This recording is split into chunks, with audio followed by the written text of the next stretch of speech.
આપણે સૌથી પહેલાં વિડીયો સ્ટાર્ટ કરીએ છીએ. આપણે સૌથી પહેલાં વાત કરીએ છીએ બંધારણની, કે બંધારણ એ શું છે. તો દરેક દેશનું પોતાનું બંધારણ હોય છે. હવે એ બંધારણ કેવું હોઈ શકે? એ લેખિત પણ હોઈ શકે, અલેખિત પણ હોઈ શકે. અચ્છા, આ લેખિત અને અલેખિતનો શું મતલબ છે? જો લેખિતનો મતલબ શું છે કે ભાઈ આપણા દેશનું બંધારણ લેખિત છે, પણ આપણા દેશના બંધારણની વાત કરીએ ને તો જે નાયબ વડાપ્રધાન છે કાં તો નાયબ મુખ્યમંત્રી છે, તો એવાય કોઈ વાત નથી થઈ. તો એ શું થયું? અલેખિત.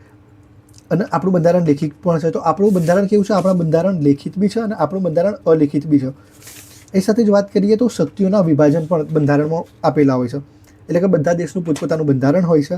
એ લેખિત હોઈ શકે, અલેખિત હોઈ શકે. અને દરેક બંધારણમાં વાત કરવામાં આવેલી છે શક્તિઓની કે પાવરની. તો કોની જોડે કેટલો પાવર હશે, એ પાવર કોને કોને કઈ કઈ રીતે વેચવામાં આવેલો છે, એ વસ્તુ બંધારણ બતાવે છે. બંધારણ છે એ સમગ્ર દેશનું શાસન, કાયદાઓ, નિયમો, સિદ્ધાંતો દરેક વસ્તુ નક્કી કરે છે. એટલે કે આખો દેશ કઈ રીતે ચાલશે એ વસ્તુ નક્કી કરવાનું કામ બંધારણ કરે છે. એટલે દેશનું બંધારણ વાંચીને ખબર પડશે કે આ દેશ કઈ રીતે ચાલે છે. એ પછી વાત કરીએ તો બંધારણના અંગ્રેજીમાં કોન્સ્ટિટ્યુશન કહેવાય છે. હવે સૌથી પહેલું કોઈ લેખિત બંધારણ હોય તો એ હતું અમેરિકાનું, અને સૌથી પ્રાચીન કોઈ બંધારણ હોય તો એ હતું એથેન્સનું બંધારણ. બંધારણને કહેવાય છે લો ઓફ ધ લેન્ડ, એટલે કે એ જગ્યાનો, એ ભૂમિનો સૌથી મોટામાં મોટો કાયદો એ હોય તો બંધારણ.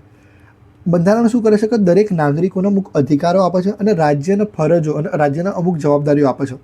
આપણા બંધારણમાં બે ડેટ સમજવી બહુ જ મહત્ત્વની છે. એક 26 નવેમ્બર અને એક 26 જાન્યુઆરી. હવે 26 નવેમ્બર અને 26 જાન્યુઆરી આ શું છે એ દરેક લોકોને કન્ફ્યુઝન હોય છે. તો એ વસ્તુ પણ આપણે આજે ક્લિયર કરી દઈશું.